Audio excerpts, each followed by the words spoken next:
If you're charged with a DUI and you're seeking out a lawyer, what should you expect when you walk into that lawyer's office?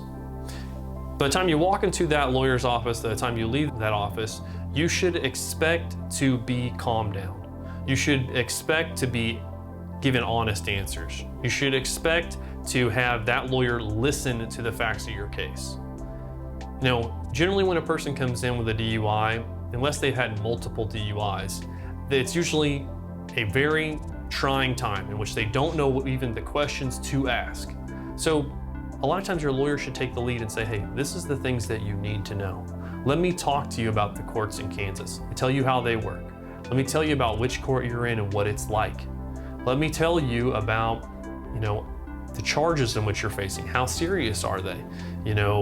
What can happen to you if you lose the case? Let me talk to you about your driver's license.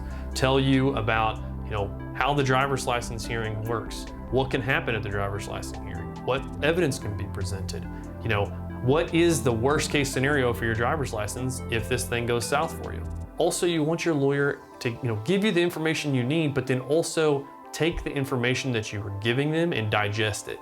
In other words, listen to you. You want the lawyer to listen to you, because that's your best resource for your lawyer is the client. You have to remember your lawyer wasn't out on the side of the road that night. Your lawyer wasn't arrested for the DUI. You were. You have all the knowledge on what happened, all the surrounding facts, and you need to be able to convey that knowledge to your lawyer, but then also have your lawyer listen to the information you're providing so that they can seek out the best avenues to get you out of this trouble.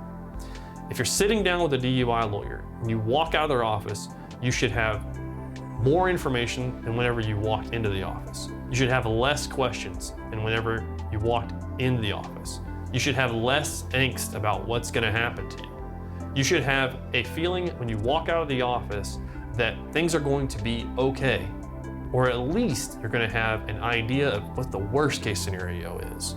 Whether the facts are good, bad, or ugly, whether the possible outcomes are good, bad, or ugly, when you walk out of your DUI lawyer's console, you need to have a weight lifted off your shoulders, saying, I've gotten the information that I needed. I'm no longer uneducated on this particular subject.